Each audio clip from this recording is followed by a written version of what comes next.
गांव के आखिरी छोर पर एक पुराना तालाब था।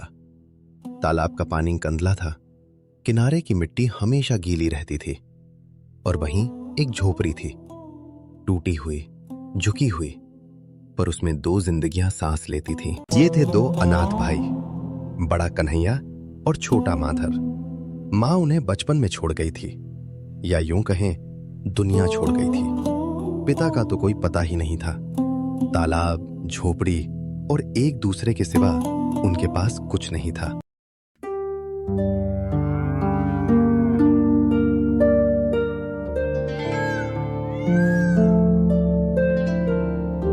कन्हैया रोज सुबह तालाब में जाल डालता, छोटी मोटी मछलियां पकड़ता और गांव में बेच आता। माधव किनारे बैठकर उसे देखता रहता। कभी कभी तालाब खाली रहता। उन दिनों दोनों भूखे सो जाते। कन्हैया हंसकर कहता, आज तालाब नाराज है, कल मान जाएगा।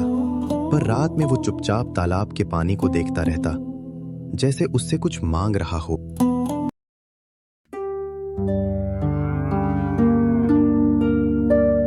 माधव अक्सर कहता, भैया, तालाब छोटा है, अगर हम समुद्र में मछली पकड़ें तो बहुत सारी मछली मिलेगी ना? कन्हैया चौंक जाता। समुद्र उसके लिए डर का नाम था। समुद्र पेट भरता भी है और सब कुछ छीन भी लेता है। पर पेट की भूख डर से बड़ी होती है भैया। हाँ, छोटे बात तो सही है, पर समुद्र बहुत बड़ा और भयानक होता है। बहुत लोग तो कहते हैं समुद्र ने बहुतों को निगला है, पर छोटे तू चिंता मत कर। यदि ऐसी स्थिति रही तो हमें समुद्र की ओर बढ़ना ही पड़ेगा।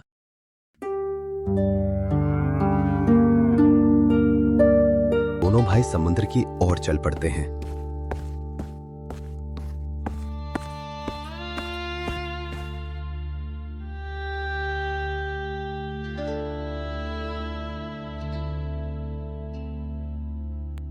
समुद्र में जाकर कन्हैया जाल डालता है। जाल डालने के बाद बहुत जोर से खींचने के बाद जाल निकल नहीं रहा था। बहुत ज्यादा संघर्ष के बाद जब जाल बाहर आया तो उसमें हीरे का एक घड़ा फंसा हुआ था। समुद्र से हीरे का घड़ा मिलने के बाद दोनों भाई उसे लेकर अपने कुटिया में चले आते हैं। दोनों भाई बैठे थे, तभी माधव कहता है, भैया, अब तो हम अमीर हो जाएंगे ना। अब हमें मछली पकड़ने की जरूरत नहीं पड़ेगी। अब हमारे पास भी घर होगा, अच्छे कपड़े होंगे, अच्छा खाना मिलेगा और अब हमें उतनी मेहनत भी नहीं करनी पड़ेगी और अब हमारी भी इज्जत होगी। भैया, इस हीरे को बेच दो और इसके बदले पैसे ले आओ, जिससे हम सारी चीजें खरीद सके। छोटे, अब हम अमीर तो होंगे, पर हम अगर ऐसे अचानक सारा हीरा बेचेंगे तो गांव के सरपंच को पता चल जाएगा, जिससे वो हमारे हीरे हमसे छीन लेगा। इसलिए हमें अभी रोज मछली पकड़नी है और उसे बेचना है, और हम धीरे धीरे बेचेंगे और धीरे धीरे अमीर होंगे तो सरपंच को पता नहीं चलेगा कि हमें हीरा मिला था।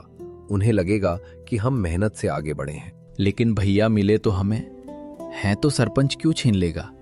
उस पर हम लोगों का अधिकार है ना। हम लोगों ने जान पर खेलकर उसे हासिल किया है। भैया, जो करना है करो, लेकिन आज मुझे कुछ अच्छा खिला दो। बहुत दिन से कुछ अच्छा नहीं खाया। छोटे, तुझे अभी मालूम नहीं है, हम लोग तो अनाथ है ही। सरपंच के पास बहुत लोग हैं, हमसे जबरदस्ती छीन लेगा।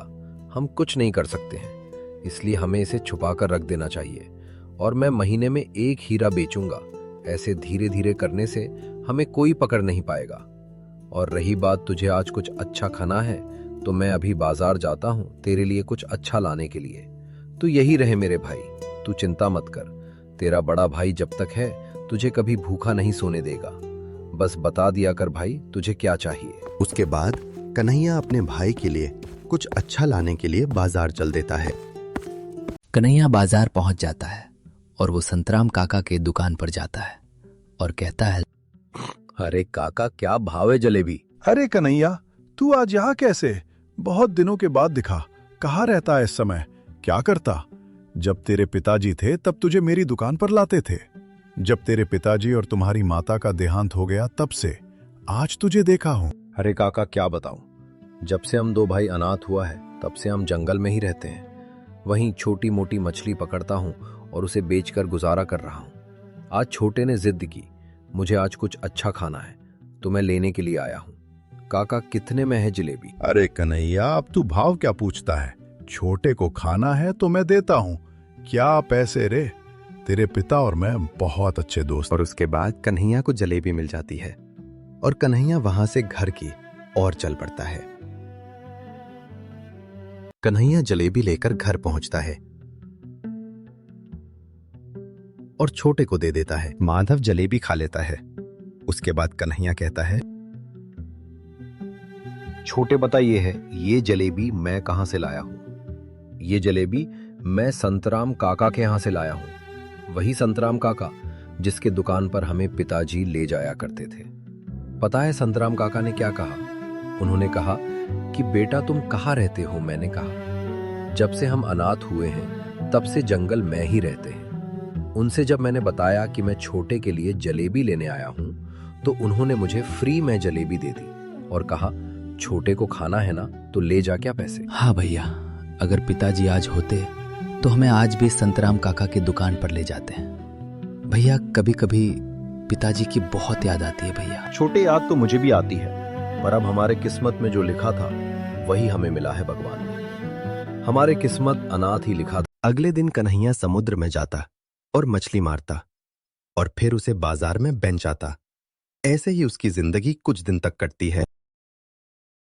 एक रात कन्हैया खुद से कह रहा था, अगर मैं सारा सोना लेकर कहीं दूर भाग जाऊं तो मैं उसे बेचकर बहुत अमीर हो जाऊंगा और मुझे जिंदगी भर मेहनत नहीं करना पड़ेगा। मेरी जिंदगी ऐसो आराम में बीत जाएगा। अब मुझे जल्द ही यहां से जाना होगा, नहीं तो बात खुल जाएगी कि हमारे पास होते हैं तो मुझसे छीन लेंगे। इसलिए मुझे अब प्लान बनाना चाहिए यहां से जाने। लेकिन कन्हैया को ये नहीं पता था कि माधव ने उसकी सारी बात सुन ली है और मैं छोटे को भी यहां से लिए चलूंगा। लेकिन जब ये बात कन्हैया कहता है तब माधव वहां से जा चुका था।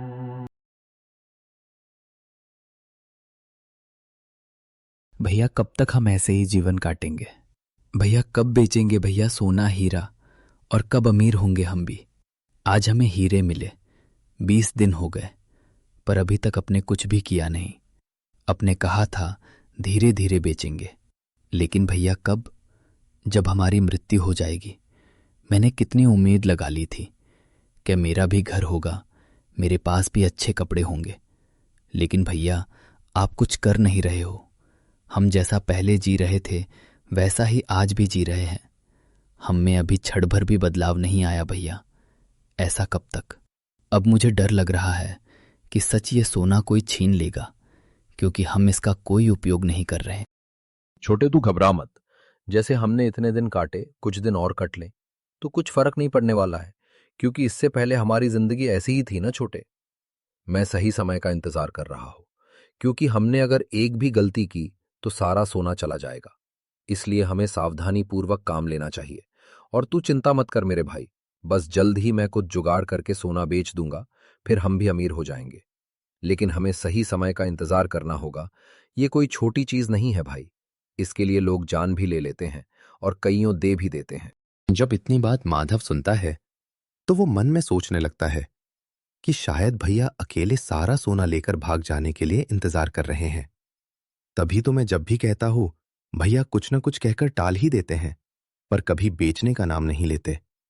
अब मुझे भी पहले ही कुछ कर लेना चाहिए, नहीं तो बाद में मैं भी इसी तरह डर बदर भटकूंगा। लेकिन भैया आप कब बेचेंगे?